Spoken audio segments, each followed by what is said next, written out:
আসসালামু আলাইকুম দর্শক। আজকে আবার আমরা চলে এলাম আপনাদেরকে একটা ড্রোনের ভিডিও নিয়ে সিমরাইলের। আর আছি আজকে আমার সাথে আমার ছেলে তাজিম এবং সাইফুল।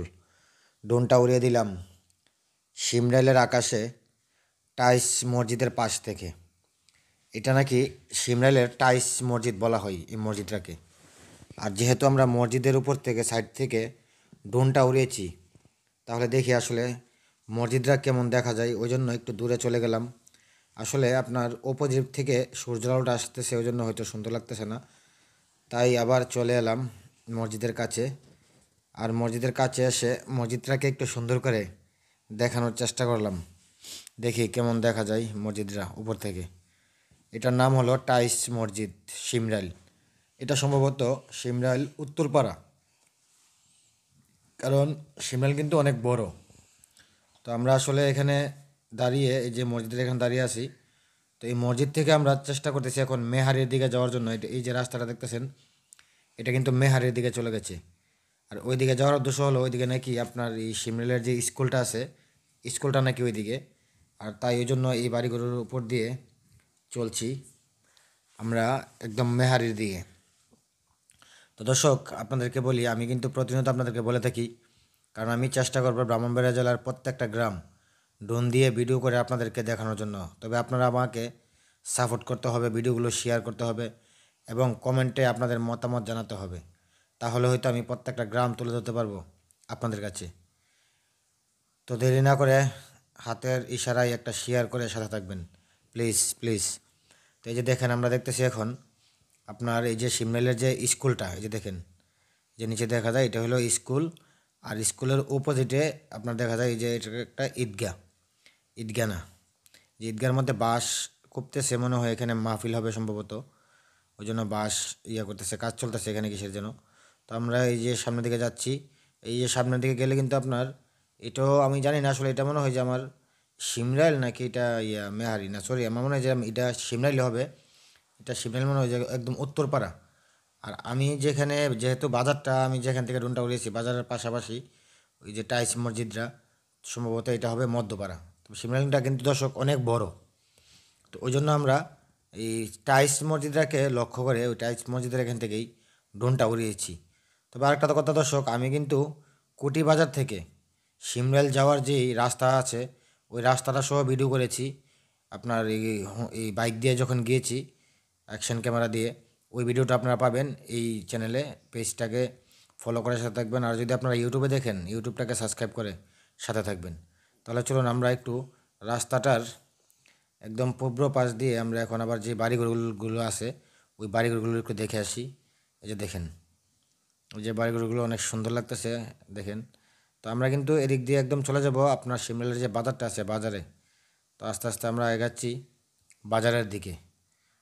তো দর্শক, আমি একটা কথা বারবার বলি আপনাদেরকে, ভিডিওটা শেয়ার করে দিবেন প্লিজ। কারণ একটা ভিডিও বানাতে অনেক কষ্ট হয়, যদি আপনারা শেয়ার না করেন তাহলে কিন্তু আমরা ভিডিও বানাতে ভালো লাগবে না। আমরা চেষ্টা করব যারা প্রবাসে থাকেন, এলাকা ছেড়ে দূরে থাকেন, তাদেরকে আপনাদের এলাকাগুলো দেখানোর জন্য। কারণ আমি আজকে কুটি থেকে সিমরাইল গিয়েছি, আপনার রাস্তাটা ভিডিও করেছি, সিমরাইল গিয়ে ডোনু রয়েছি। তবে এখানে যা অন্য অন্য গ্রামের যারা আপনারা নিজের গ্রামটা দেখতেছেন, কমেন্ট করবেন, আমি অবশ্যই আপনার গ্রামে গিয়ে ভিডিও করব। এই যে দেখেন, এটা নাকি আপনার সিমরাইলের বড় দিঘি, দিঘি বলা হয় এটা। আর ওই যে সামনে দেখা যায় সবচেয়ে বড় দিঘি নাকি এগুলো। আর আমার সাথে যখন আমি ড্রোনটা উড়িয়েছি, ওই সিমরাইলের একটা ছেলে, একটা ভাই আমার সাথে ছিল। আর ওই ভাইটাকে আমি বলেছি কীভাবে কীভাবে আমি নেবো, আর ওনাকে দেখাইয়ে আমি এভাবে চলছি। তবে এই দিঘি শুধু এইটি বড় না, এটার চাইতে বড় আরও বড় দিঘি একটা আছে, আপনাদেরকে সামনে গেলে দেখতে পাবেন বড় দিঘিটা। তবে যাদের বাড়ি সিমরাইল, তারা হয়তো ভালো করে বুঝতে পারবেন, বলতে পারবেন যে আসলে বড় দিঘি কোনটা। আমার মনে হয় যে ওই যে সামনে দেখা যায়, দেখছেন, এই যে বাজারের ওই দিকে, ওই দিঘিটা মনে হয় অনেক বড় হবে। আর এটা কিন্তু দর্শক নিচের দিকে দেখেন, এটা কিন্তু আপনার বাজারটা, শিমলার যে বাজার, তো বাজারটা মনে হয় যে, আমার মনে হয় যে এটা মধ্যপাড়া সম্ভবত। যেহেতু বাজার বাজার কিন্তু মধ্যপাড়ায় থাকে বেশিরভাগ এলাকায়। তো এটা কিন্তু আপনার বাজারটা, এই যে বাজারের এই রাস্তাটা দিয়ে আমরা আস্তে আস্তে যাচ্ছি কোথায়, আমরা যেখানে ড্রোনটা উড়িয়েছিলাম মসজিদ, ওই ওই দিক দিয়ে আবার ঘুরে চলে যাব। ওই যে দেখেন মসজিদটা দেখছেন, আমরা কিন্তু ওইখান থেকে ড্রোনটা উড়িয়েছি। তো এই যে দেখেন নিচের বাড়িগুলো অনেক সুন্দর দেখা যায়। তো দর্শক, যেহেতু আমি একটু উপরে আছি, দেখি একটু নিচে নামি একটু নিচে নামিয়ে ওই দিক দিয়ে যাব, তাহলে হয়তো বাড়িঘরগুলো একটু সুন্দরভাবে দেখা যাবে। এই যে দেখেন, তবে দর্শক ড্রোনটা আসলে চাইলে আরও নিচে নামানো যায়, কিন্তু বেশি নিচে নামানো গেলে অনেক সময় অনেকের বাড়িতে মানুষ থাকে, এটাকে এটাকে নিয়ে অনেকে অনেকভাবে দেখে, অনেকভাবে কথা বলে। তো ওই জন্য একটু দূরে উপরে রাখাটাই মনে হয় বেটার, ভালো। ঠিক আছে, ওই জন্য একটু উপর থেকেই আমি চেষ্টা করছি আপনাদেরকে সম্পূর্ণ জায়গাটা দেখানোর জন্য। এই যে দেখেন, এই যে মসজিদের টাইস, মসজিদের সামনের যেই বাড়িঘরগুলো, এগুলো অনেক সুন্দরভাবে দেখা যাচ্ছে। কারণ আপনার ওই যে পশ্চিম দিক থেকে যখন আপনার এই সূর্যের আলোটা পড়তেছে, ওই জন্য সুন্দর দেখা যায়। আর আমি যদি পশ্চিম দিকে যাওয়ার চেষ্টা করি, তাহলে সূর্যের আলোটা আমার ক্যামেরার মধ্যে লাগে, এই যে দেখেন, ওইদিকে সুন্দর দেখায় না। তো যাক দর্শক, আমি আপনাদেরকে কতটুকু দেখাতে পারছি, কতটুকু ভালো লাগতে পারছি জানি না। আপনারা ভিডিওটা প্লিজ শেয়ার করবেন, শেয়ার করে পাশে থাকবেন। আর আপনার গ্রামের ভিডিও দেখতে চাইলে অবশ্যই কমেন্ট করবেন। আর আমরা কিন্তু এই যে মসজিদটার এখানে কিন্তু আমরা ড্রোনটা উড়িয়েছি, এই দেখেন মসজিদটা।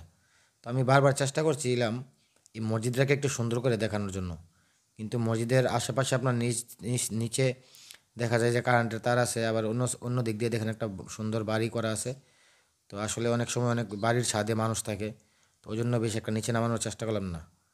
তো দর্শক যাক, ভালো থাকবেন, সুস্থ থাকবেন, ভিডিওটা শেয়ার করে পাশে থাকবেন। দেখা হচ্ছে পরবর্তী কোনো ভিডিওতে। ধন্যবাদ সবাইকে।